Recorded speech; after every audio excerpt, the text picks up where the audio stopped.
All right, good afternoon, everybody. If I could have your attention, we can call the meeting to order.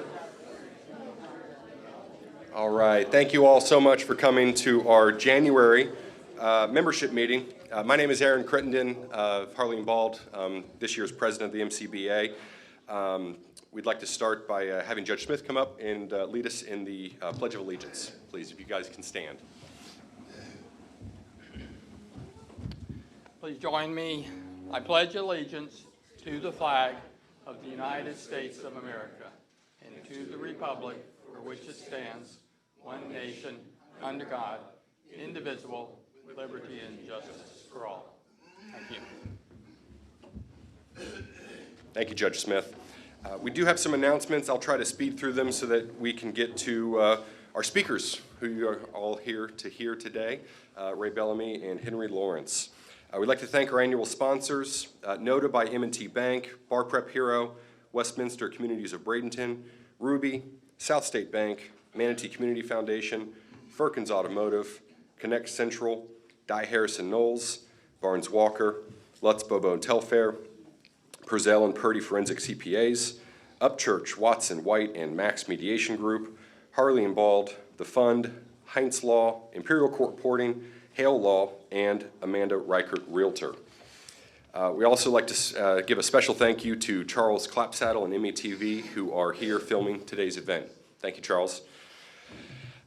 Judicial announcements. Thank you for your attendance today. Chief Judge Moreland, Judge Mercurio, Judge Nicholas, Judge Smith, Judge Doyle, Judge Inman, Judge Steele, and Judge Ferentz. Thank you all for your attendance.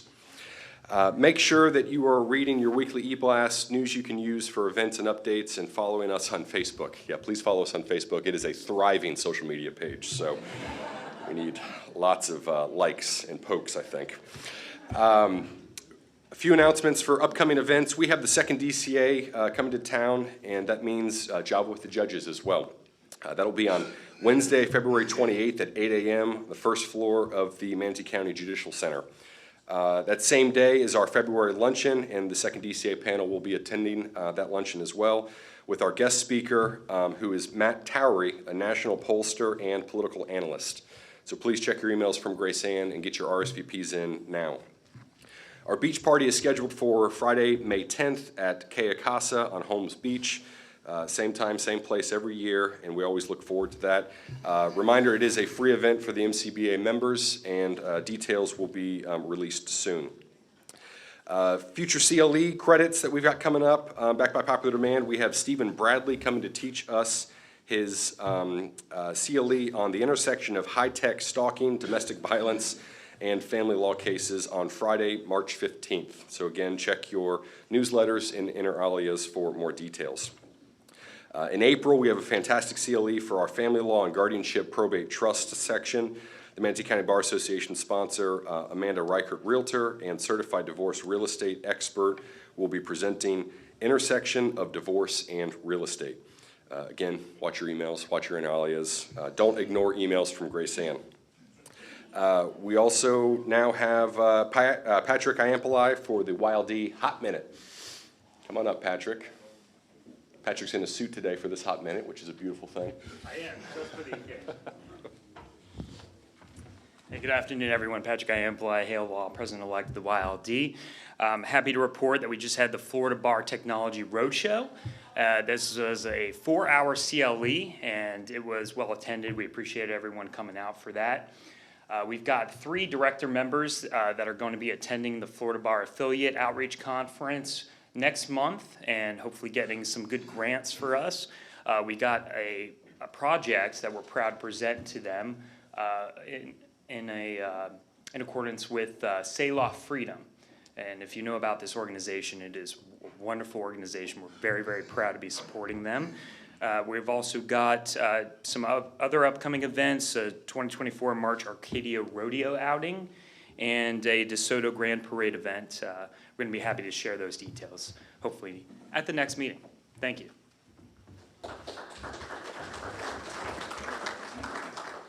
Thank you, Patrick. The Tech Roadshow was very, very well attended.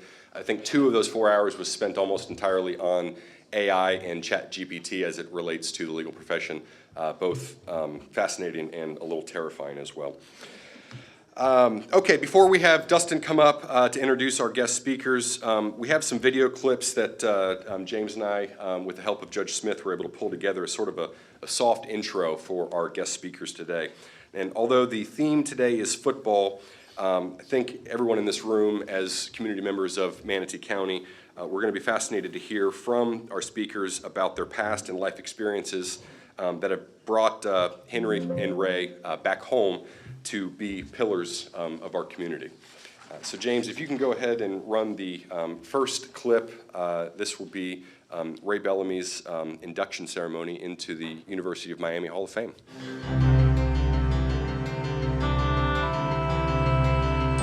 It was a different era when Ray Bellamy was a high school star in the mid-1960s in the small town of Palmetto, Florida. Integration had arrived at most colleges and universities in the Deep South, but when it came to college sports, athletic teams remained all white. Bellamy and the University of Miami broke that color barrier, thanks to the courage and leadership of former president Dr. Henry King Stanford. I think it was just a realization that we were wrong. As I get older and older, I began to see it. Andy Gustafson said, Dr. you don't understand, if we recruit a black football player, LSU will cancel a contract with us, will cancel our game.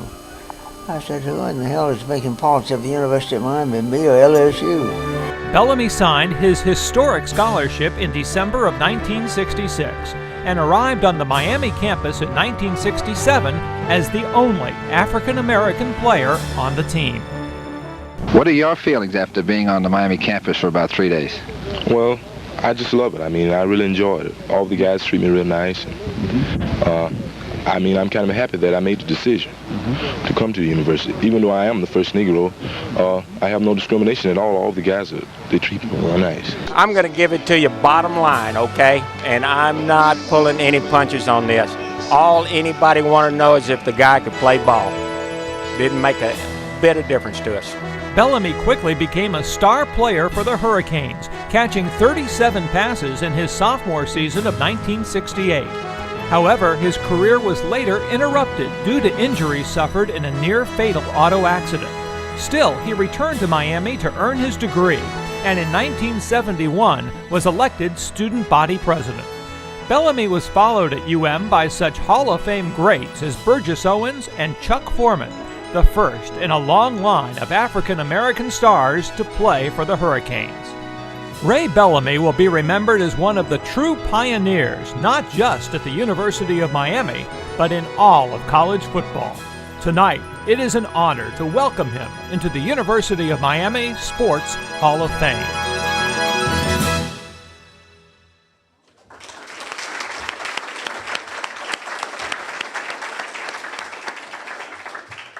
All right, thank you, James. Thank you, Ray. Our second clip is from a Super Bowl game played in Tampa in the mid-'80s. We'll play a clip. Henry Lawrence was featured very heavily in this game, and it'll give you a look, if we can all remember, what football actually looked like in the '80s. It's a bit different. Super Bowl 18, a matchup between the two best teams in the National Football League. The Redskins 31-3 over the last 34 games. The Raiders 25-9. Greg Pruitt and Clee Montgomery back deep for the Raiders. And here we go, off the foot of Jeff Hayes. A knuckleball bounces past Pruitt into the end zone. He's got to get on it, and he does. The Raiders will start to operate from their own 20-yard line, and we'll give you the lineups in just a second. Here they are.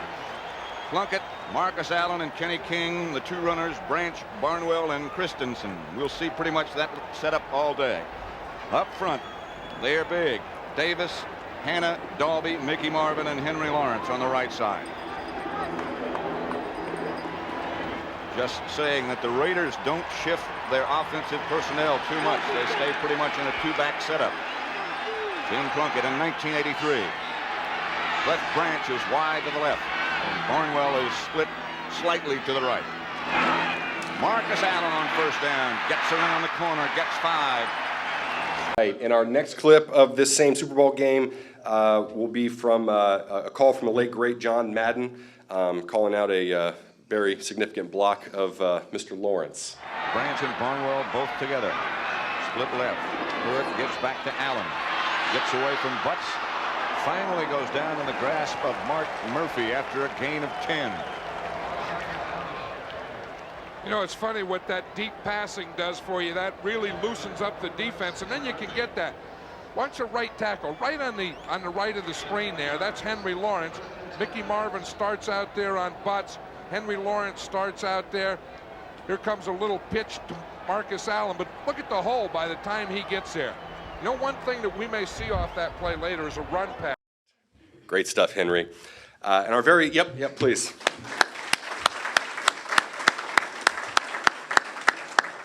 And our very last clip before we get further introductions from Dustin. Not only was Henry talented on the football field, but he was also the best singer that the Raiders have ever had.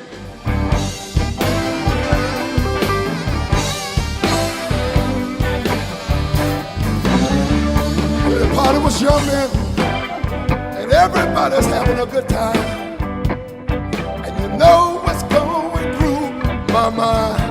Do you mind if I get comfortable?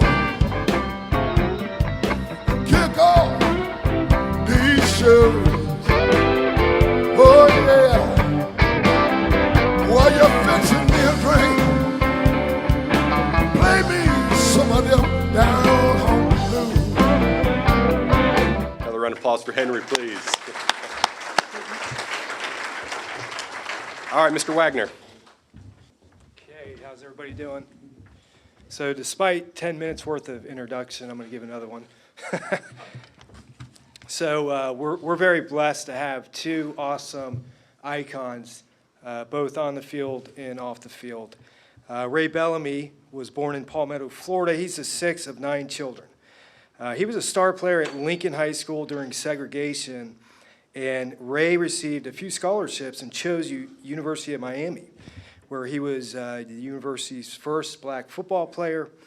He was elected student body president while there, and he's credited for bringing Martin Luther King Jr., Muhammad Ali, and Dick Gregory to speak on campus. After that, Ray went on to play with the New York Jets, the Montreal Alouettes, not sure I said that correctly, and now he's back in Manatee County doing God's work. He's spearheading initiatives like the Thanksgiving meal drive, which we were honored to participate this recent term.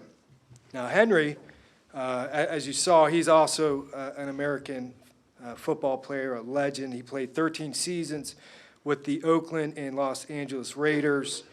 He played college football for Florida A&M. He was a twice Pro Bowl selection. He won 3 Super Bowls with the Raiders. He also attended Lincoln High School, and he's featured in a documentary film, Through the Tunnel. So we're going to start with Henry. Please give him a big round of applause.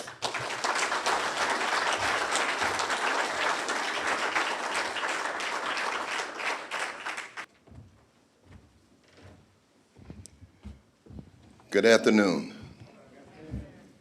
I'm still trying to figure out why y'all got me up here. It truly is a blessing to be home, be here, and to be among such distinguished, no, not distinguished, phenomenal people. I was trying to figure out what I was going to talk about. He didn't tell me what I needed to talk about, so maybe I'll talk about getting up in the morning at 5 o'clock, getting on the back of the truck, going out to Morgan's strawberry field before school, all right? And then getting off the truck, going to class with strawberry stains on the hand, and the kids dogging you out, talking real bad about you. I was kind of chunky then also. I was stocky. I wasn't fat, but I was stocky.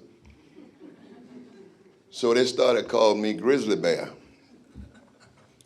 So I had a serious attitude. I had a serious, I don't know what you call it. I was kind of, I don't know what you would call it. But anyway, that kind of stuck with me. But the good part about it is I had a family that, of course, we were farm workers. We were all migrant farm workers. Ray don't know much about that, you know, but we'd get on the back of the trucks and we'd go up the road through Georgia, the Carolinas, Virginia, New York, and we'd harvest the crops up there. We experienced a lot of things that when you look back on it and say, well, how did you tolerate that? It's kind of strange because I finally came home to school. Didn't go to school my 8th grade year. I stayed out and worked cutting broccoli in New York all the way into November. You know how cold it can get up there. And a lot of other things happened. But when we were doing through the tunnel, Judge Williams stopped the filming. And he said, well, if all these things was happening and they were doing all this stuff to you, why didn't you just quit? I looked at him and I quit. It never crossed my mind. I mean, why didn't I just quit when Raymond Bellamy was beating me side my head, starting me out with my head dizzy, and he'd come out, you're gonna be all right, you're gonna be all right. It's amazing what somebody can do for you when they encourage you, but it's like our folks, you know, you do say, okay, you do, and you get a whooping, but you didn't get the whooping because they just wanted to beat you. You get a whooping because you were screwing up. I got a few whoopings. But with Ray, I got one every day. And I'm here talking about Ray. Now, I have this thing in my brain. Y'all had to excuse me, but Ray has been one of my idols for some 55 years, since 1966, when I stepped on that field. My brother, Smitty Robert Smith, a lot of y'all know him. He was a bail bondsman here, but he also was one of the largest migrant farm labor contractors in the country back during that time. But there are people that God put in your life that can make a huge difference. And Ray, I just want to tell you, and I've told you before, you made a huge difference in my life. Of course, we had Coach Eddie Shannon, who was about this tall. And we had Coach Willie Clemens, who was about this tall. And I came home, I was 7th grade, and living on the migrant labor camps, you know, it was kind of a little thuggish. So I went to school with a switchblade knife in my pocket in 7th grade, and somebody snitched on me. Well, lo and behold, one of my guardian angels came in the door. I didn't think of him as a guardian angel at that time, but he walks in, and many of y'all probably knew Coach Clemens. He was about 5'2", 5 feet, same as Coach Shannon.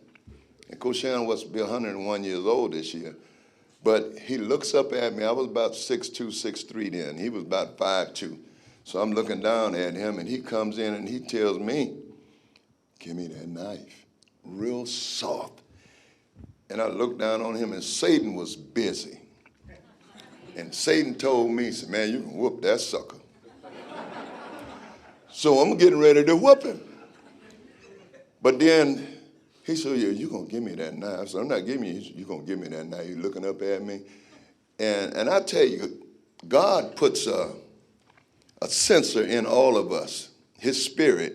And if you listen to it, it'll help you kind of think, you know, and say, well, that other spirit told me, said, well, yeah, you can whoop him. I know I can whoop him because you're out there throwing those big old boxes in the Orange Grove and Mayfield. He didn't weigh that much. So, but then he said, what's going to happen when you whoop him? What's going to be the consequences? And I thought about that, and then I remember my grandmama, she was about 4'10". My mama was 5'10". And my daddy, he never beat me, but he had that baller's call-off voice, you know, and like you didn't want to mess with him. And then my stepdad, he was about 6'4", probably 300 pounds. But I thought about it and said, now, how many whoopings you gonna get? Because I was wrong. He said, now, if you're wrong, nothing's gonna help you now. If you out there and your sisters, your brothers, your cousins, y'all protecting yourself, we'll come get y'all out of jail. And I thought about it and said, well, you know, if I whoop this sucker, I see, lo and behold, I didn't know at that time, Coach Clement was crazy. So I reached in my pocket and I gave him the knife. And he put the paddle on me.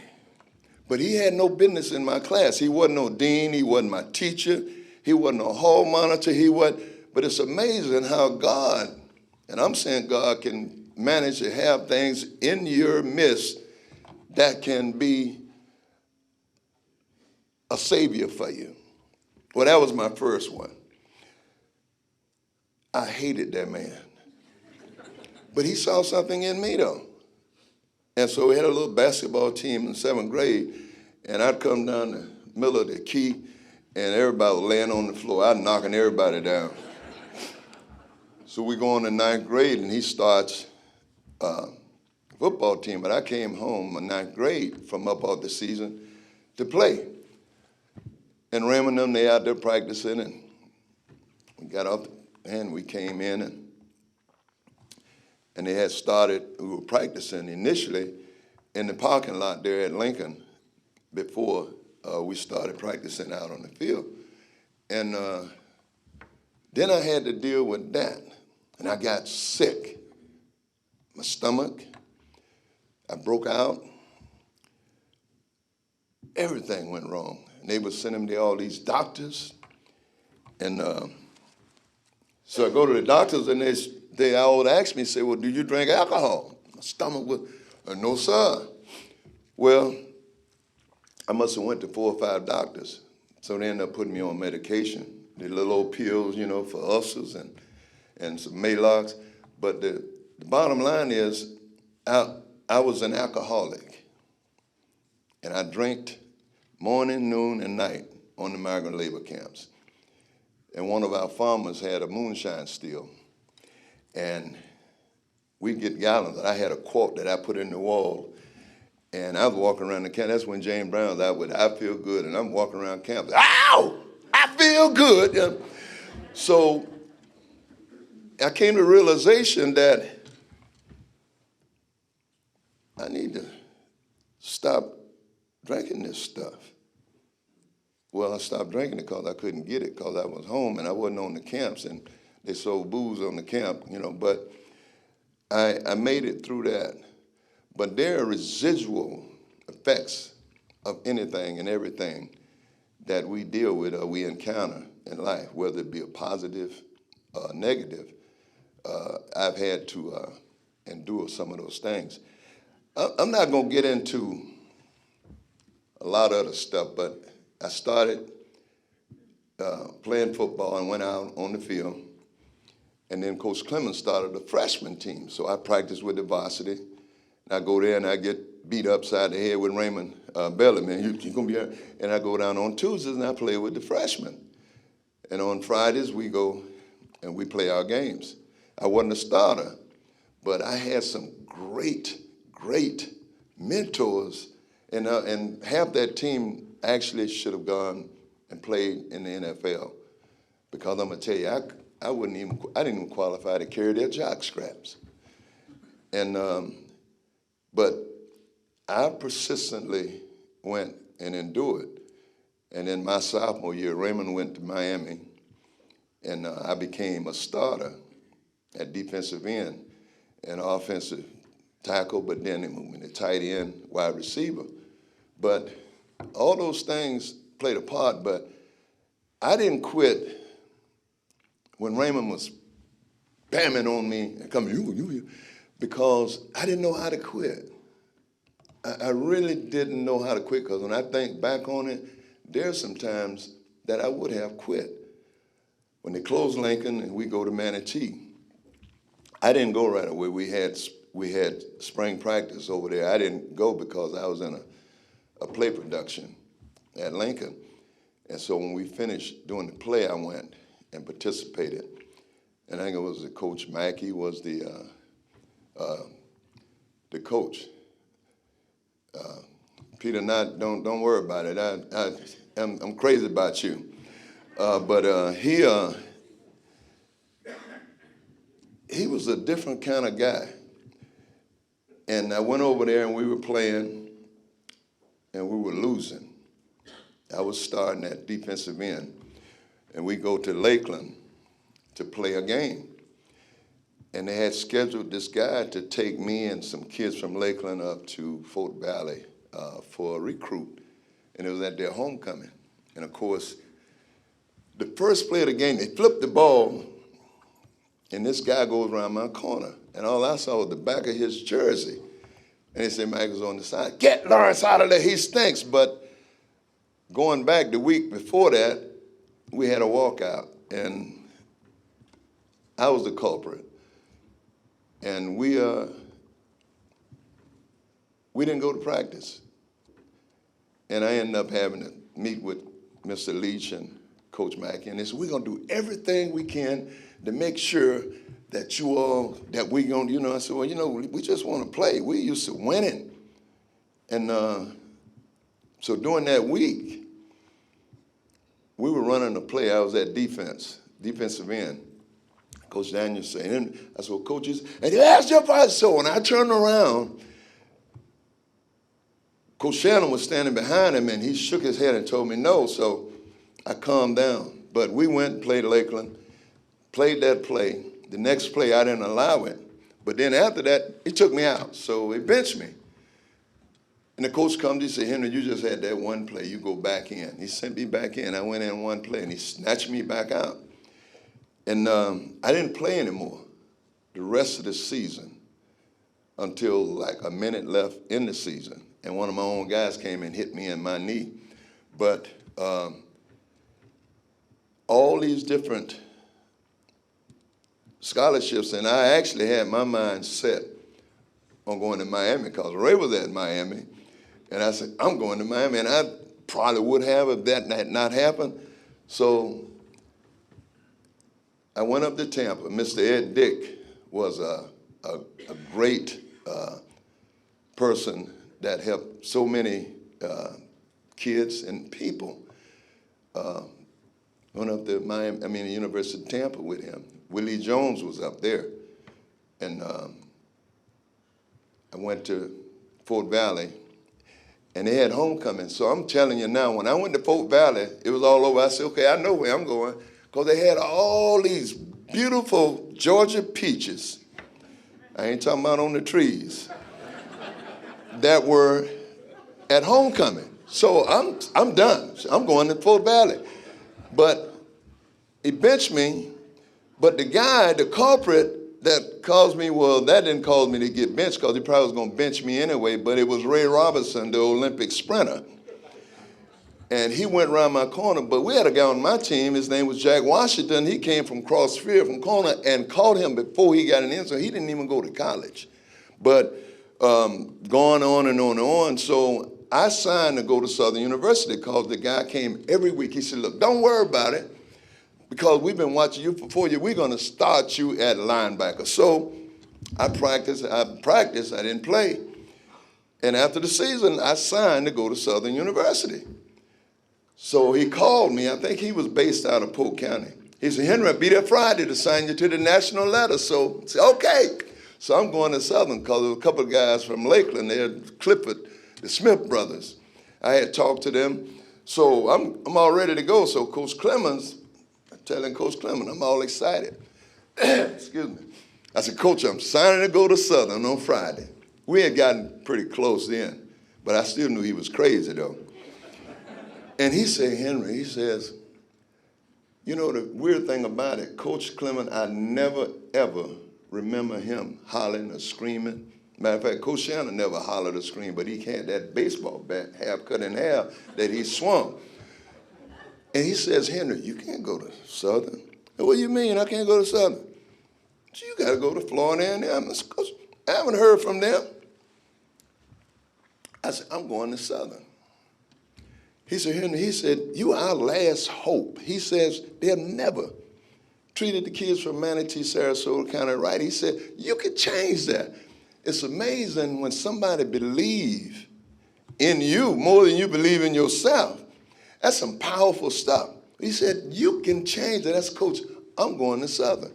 He said, well, Henry, you really need to go to Florida because they all went to Florida A&M. So I just said, point blank, I said, I'm going to Southern University. So he got a little bit more indignant with me. He said, well, Henry, I tell you what, either you're going to Florida A&M or this is what I'm going to do to you. And by then, I knew he was a serious kind of person. When they say they're going to do something, him, Coach Shannon too, he says, you're going to Southern, to Florida A&M. And when he threatened me, I said, okay. So Coach Montgomery came down. We went out to the Mater Field and found my mama and signed my scholarship. And then I go to Florida A&M.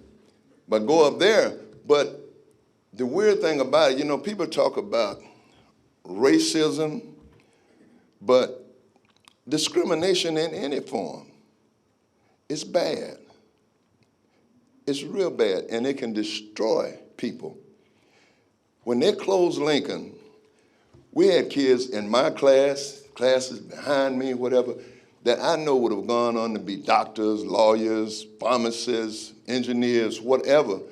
And many of them just lost hope because they never had to deal with challenges that were presented when they went to Manatee High. Now, Palmetto High was a different story. Southeast was a different story because the kids there, they had been going. But it was a challenge, and it was a miserable year. And we endured it, but I didn't quit. I didn't quit because I didn't know how to quit. Now, if I was going back, do it again, after about the second or third game, I'm sitting on the bench, I would have just ready to do the game. I'd have took my pads off, and I'd have walked across the field, and I'd have walked in the locker room, and I would have left. But I didn't know how to do that then. I didn't know how to quit. And that's why I think the thing, winners never quit, and quitters never win. And that's one of the things that I learned in my lesson in growing up, because I grew up with a lot of winners, a lot of them, Ray being one. And I can see in my mind, I tell him about it every time, we on the field, and I was on the bench, but I could see Ray going up the sideline at our bench, and they threw a ball, and no way nobody could have caught that ball. And he went up with one hand, and he caught that ball. And that image stayed it's been in my brain for 50-some years. But that was an influence. And Ray was one of my guardian angels, I have to say. But Coach Clemens was. And then Coach Jim Williams, who was at Tampa, I played against John Matusak. And during the week, he had came, because Coach Montgomery, who came and signed me, was head coach, but he got sick and he died. And he asked me in the gym when spring practice, he said, look, so when you're in the Tampa game, that's why they took you out. He said, you were doing a great job. I said, Coach, that's just the way it's been since I've been here. But no, it wasn't racism, but anytime you do somebody wrong, unjustly, is wrong. And wrong is wrong. And when people practice that, that's what they are. My mama used to say, if it shows you it's a snake, it's a snake. And it means a lot.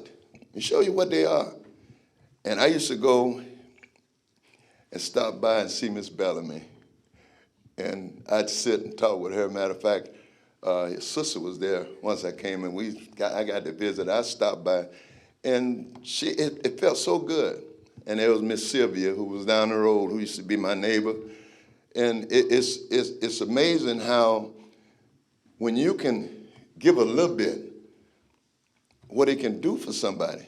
But I can go on and on and on. I'm not going to go on and on and on, but I just want to say that I'm glad that I stayed with it.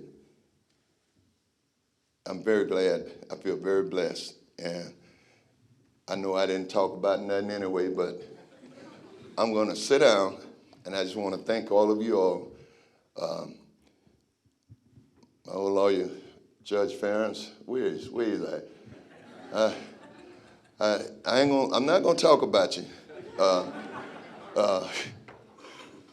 Peter Mackey, who done some great legal stuff for me, and a lot of other people that have done a lot of things for me here. And I just want to thank everybody because I feel I am blessed. I'm truly blessed. And anytime that I can do anything that can enhance whatever it is that you're doing, I can't really do nothing, but y'all let me. I can try anyway. But thank you.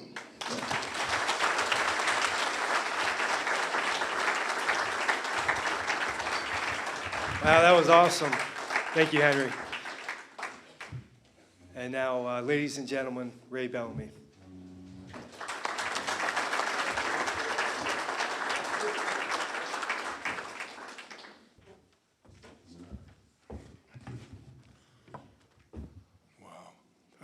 I just want to say thank you.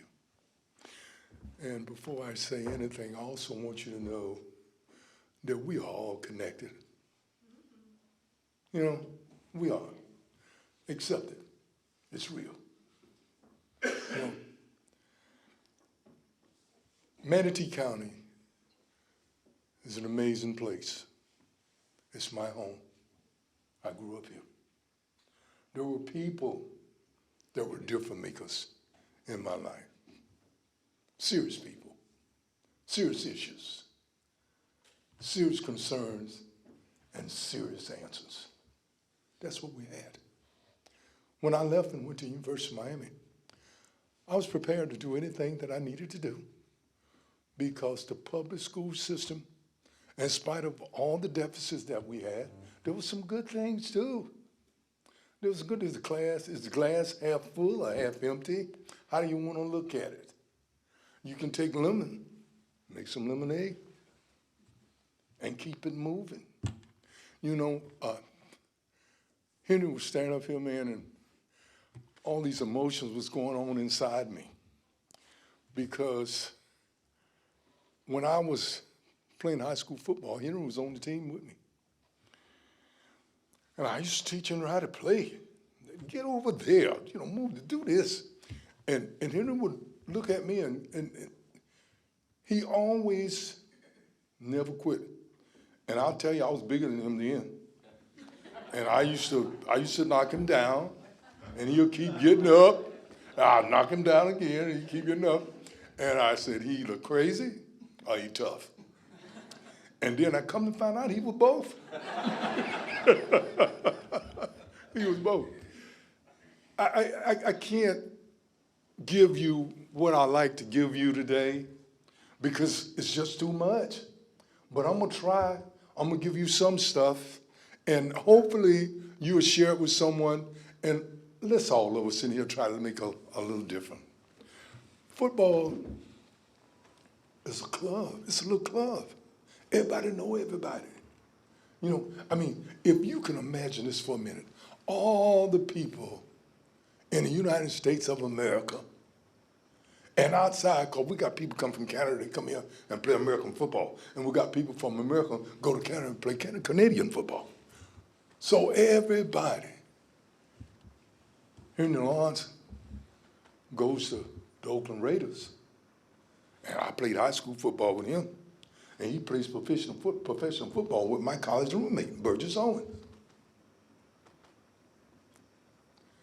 Ray Robinson, the Olympic sprinter. Here you talk about Jack Washington go across the other side of the field to catch him. Well, Ray Robinson is a friend of mine, live in Tampa. And we worked out against each other and ran AAU against each other. So we all know each other. And it's a little club, and it's a team. And I want to tell you something. We are a team, right here. And when you do it and you do it well, wouldn't it be great to know that we're an undefeated team? Think about that for a minute. We are undefeated. Just to give you a little bit more connections, and then I'm going to move to football for you. I see Judge Smith sitting right there in front of me. And, I mean, it's the most amazing thing how things connect when you look at it. Judge Smith's father was also a judge here. I knew him. And my brother worked for the sheriff department. I used to ride in the sheriff department car with my brother. And guess who I knew? I knew Judge Smith's father. I know his father very well. Okay, then one of my best friends ever in the world was Chesterfield Smith II, who happened to be Judge Smith's first cousin. Isn't that amazing? We ain't that far apart. We're closer than you think. Just reach out and touch. It'll be okay. Football made a difference in my life. I got to tell you a story that I did just recently so you can learn and give you a different perspective and appreciation. I got on an airplane, I flew to New Orleans, and I went to see the Saints play the New York Giants. And I went, and this was just like this season. I went up there. And I was a fan for the first time in my life. I was a football fan, okay?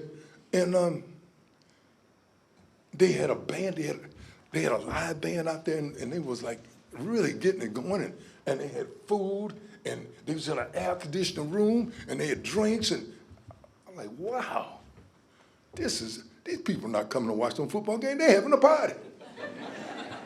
And then I decided, and this is what I came up with, all these years I was on the wrong side of it. I was like, hey, I want to be a fan. It was amazing. Let's travel. Go with me for a minute mentally, and let's go play football. See, a lot of people, they come and they watch football. They're watching, okay, but they don't really understand. The product that you're watching, we rehearse that every day. We go to football practice. It's like getting ready to run a play. A football play, or play. But we're running a play. And we run that play every day. And we know, based on what you can put on the field, exactly what you can do and what you can't do. And it all comes down to who can do it the best, and who is the strongest and the biggest and the fastest and can keep doing it. That's what it amounts to. I turn around, and the quarterback hands the ball off, and the back shoots that way, and the receiver shoots that way, and everybody go, oh my gracious, oh, I can't believe they did. But we see that every day. We see that every day. You don't, so you go, wow, and we go, that's what Henry was supposed to do. So it's a totally different perspective. Okay, now, I signed a scholarship to attend the University of Miami. But there was a lot of things happened before I got there. Henry touched on some of it. My family was migrant workers. Intro said that I'm the sixth child out of 9, and that's true. So there was a lot of things to being the sixth child. I'm caught in the middle. So I got beat up by the young ones. I got beat up by the old ones. And it was tough. And now you got to remember now, we were poor. And I do mean poor. We were so poor that I had problems in school paying attention. Okay? That's how poor we were. Okay? My family and my mother, some of you that was at Kiwanis, I brought my mom with me one day or so. Okay. It was her vision. She didn't want us to have the struggle that she had. So she pushed us to go to school and to obtain an education. So I got lucky. It was a lot of guys that played football before me, and they were great. As a matter of fact, this weekend coming, they'll bury one of the all-time greats from Lincoln, His name is Raymond Bonds. And Raymond Bonds was a running back. You all probably never heard of him. But he was one of the greatest running backs ever played at Lincoln.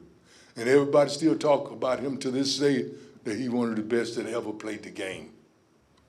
Well, I knew him, and I met him. And I used to mow a yard, and they paid me 50 cents. I could mow a yard for 50 cents back during the day now. And 50 cents was a lot of money then. And then I'll mow the yard, make the 50 cents, and I'll go to the game, and I'll go under the fence so I don't have to pay my 50 cents. And I'll buy me a candy apple with my money. And I watch these all-time greats play the game called football. That's how I got there. Inferior equipment? Absolutely. Inferior books? Absolutely. Inferior attitude? Not there. Strong with desire? Absolutely. Wanting to make a difference? Yes, indeed. Love competition? Wanted to play so bad. Literally begged. Just when it was segregation. We didn't think it was right. A lot of folks realized it, maybe it wasn't right. I don't know. But I do know this. When you're an athlete, when you're a musician, don't nobody care nothing about how you look. They care about how you play. One more time. When you're an athlete and you're a musician, don't nobody care about how you look. They care about how you play. Can you play that tenor sax? Can you run a 4-3 and get loose and catch that ball? Can you throw it? Athletics can teach us so much about life itself. So certainly, was I a football player? No. Did I want to play football? No. That was the first thing from my mind. I ain't even like girls. I was like, I ain't have nothing for me. What am I gonna do with a girl? You know, so I was trying to dig my way out of a hole. So what happened? My brother becomes, there was a lady that once lived, and her name was Mary Jenkins. And it was two Marys in my life. It was Mary Jenkins, my sister, and Mary Bellamy, who was my mom. And my sister, Mary Jenkins, was the one that set the scale in our life with what she did and what she believed in as a sibling. She was the oldest child. So I was so proud to be Mary Bellamy's little brother. And that's how it all started. And my brother Leroy became, put it in perspective for you, Reggie's father. Y'all know who Reggie is. So Reggie's father, we played on the same high school football team. So he became a football player, and I didn't want to play. And one of the coaches, one of my teachers, Mr. Edward Piercy, he told me I couldn't make the team. And I was like, you know what, you're a funny man. And he was like, no, I'm not. You can't make the team. I went out for the team that day because I was upset about it. Make a long story short, I was trying to learn to beat the drums. I left the drums and laid them down, went to play football. They left me home one time. They went on a trip. They left me. I was angry. You might remember this. I cried. I was so upset. I was still on the team, but they didn't take me on the trip. And so I cried. Well, I went on the bus when he was getting ready to leave. And I went on that bus and I told him, I said, y'all hurry and come back. I said, because when y'all get back, I'm going to kill somebody. And they were like, you know, they thought I was joking. I was like, oh, I'm going to kill somebody. Come on back. So sure enough, they came back and had an opportunity to be seen in a drill. And they could not believe what they saw. But they didn't understand that I was an angry man. That's all it was. I was angry because I felt like I had been slighted. And I wanted to perform at a high level. So They kicked the ball off to the back. It was live all over the field. And they kicked the ball, and I ran down the field as fast as my little legs could carry me, and I went, wham! And they could not believe what they saw. So they treated me wrong. They said, get back down there. So I got back down there again. Ran down the field, guy caught the ball, ran him over. The coaches got in a huddle, and they were all talking. And then they said, Bellamy, now this is 3 times, which is unfair. 3 times I've gone back to back. They said, Bellamy, get back up there again. So I got up there again. They kicked the ball, but they put the best athlete I ever seen in my life down there then. They put Eugene Hart. They put Yock down there. And I was like, oh, they got Yock down there. But he is not going to get away. And I knew if I tackled him that somebody was going to pay attention to me. So I ran down there, and he was such a great athlete, but he's human. He gave me a move, and he put his hand, he stiff-armed me on my helmet, and I could only get one leg. And I got that one leg, and I locked onto it. I locked onto it as hard as I could, and I just started rolling over and over and over and over. And they blew the whistle, which means that I made the tackle. So after that, the next thing I knew, I was playing defense. I was an offensive wide receiver, but I was playing defense because they didn't have nobody that could do what I did. So I ended up on the field. Henry might have not known that. That's how I got on defense. You know. At the University of Miami, signing as the first black athlete. Notes on my door. I want you to remember and be reminded that I'm just a child. I'm just like anybody else. I'm trying to find my way. Nigger go home. No niggers wanted here. Out of their way to try to hurt me. Hit me when the play is over. I run a touchdown, they run on the end zone, hit me anyway. One day, we was out there. And when I signed, you had to play freshman ball. You could not play varsity, even if you was good enough. You had to play freshman ball your first year. So I was playing freshman ball. Well, we had our freshman class against the varsity team, and I scored 6 touchdowns that afternoon. So the coach wasn't happy with the varsity. The varsity wasn't happy with me. So now it's a problem. Okay, so to sweeten the pot, to make it more problematic, the coach tells the freshmen, you can go in, and they sent us in early over the varsity. Now that's a real problem. So I go to the cafeteria, I go to the training table to have dinner. And after dinner, we had to go to the library. So I'm in the line to have dinner, and I'm talking to the freshman quarterback. His name was Lou Patel. Lou Patel graduated Columbus High School, had upset Coral Gables, one of the all-time greats down there.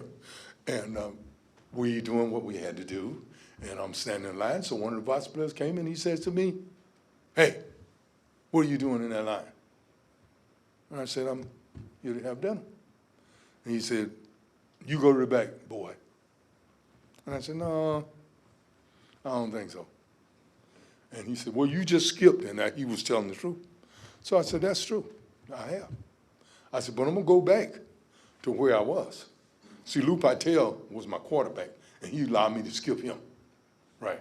But I went back. And after I went back, I told him, I'm still gonna eat before you because I came in here before you. So we got into a little ring-ding-doodle there. And I did what I had to do to let people know that I'm a human being and you're not to put your hands on me. And he put his hand on me, he kept putting his hand in my face, and he finally hit my nose. So it was showtime. So that's, and then there's another guy, white male named Ted Hendricks. You played with him too. Ted Henderson was a 3-time All-American. He walks in and he goes, "What's going on in here?" And I go, "I'm trying to eat. That's all I want to do." We got into a scrabble. He told me if I want to leave, I could leave. Nobody was going to say anything to him because he was the man. So the man told me I could leave, and he didn't have to tell me twice. I hit the door. That afternoon, they had a big meeting talking about what occurred in the cafeteria. And I told them very clear that there was no need to make a big deal out of it. Just, I want to serve notice that anybody put their hand on me, they're accountable to me. I won't wait for the coach. I'll take care of that. And as far as I was concerned, it was over. And let's go to football practice. And coach said, "That dog will hunt." And we left and went to football practice. Shot at, yelled at, spit on.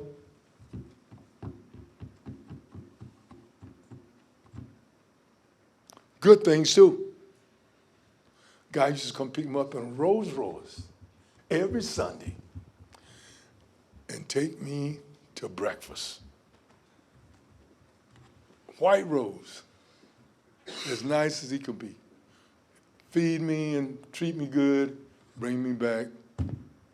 It wasn't all bad. Had some teammates that stood up for me too. Emmett Sinclair Elliott, Jim Hayes. These guys, it was a bunch of people in the world that do what's right, folks. Remember that. Everybody is not ugly and mean. There are people that understand. Last thing.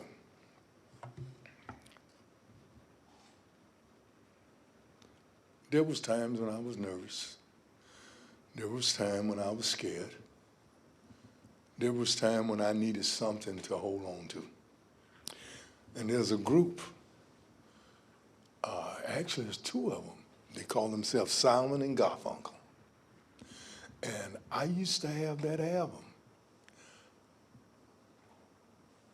Hello, darkness, files of friends. I come to talk with you again.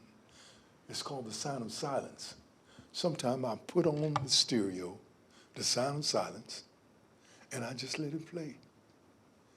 And I turn out all the lights and close the shutters so no light could come in. And all I could see was that little red dot with that record, you know. And then, if anyone is familiar with the album, last thing, there was a guy named Richie Corey. And Richie Corey was a rich guy. And Richie Corey at the opera. Richie Corey had a show. And he sang about this guy, and this guy was a really, really rich guy. But he killed himself.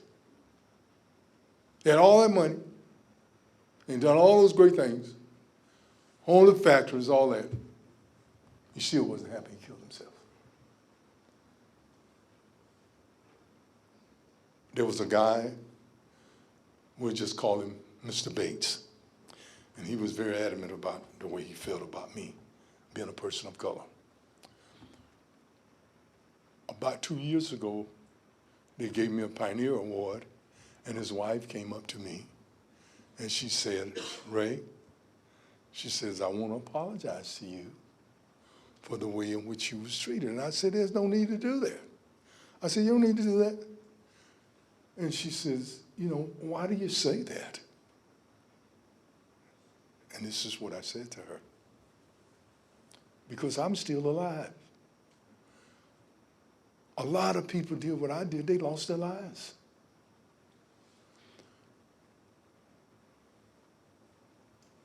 I'm still breathing. You don't have to apologize for your husband. He was growing up. He was a child too.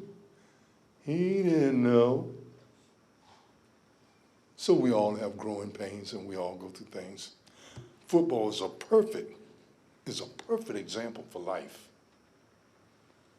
Think about it. You get knocked down, you get up. One day you go out there and you go to practice and you just catch everything, one hand, you make all the taps, you do it all, and you're looking great. And then the next day, you're in the slumps. But you got to keep going, right? That's what football is, and that's what life is. Be kind to people. And remember this: if the cold should kill your crops, you keep it going. If you should fail to get on top, you keep it going. So suppose you spend your last dime. Getting broke is not a crime. Tell the world you're feeling fine, and keep it going. Thank you all so much.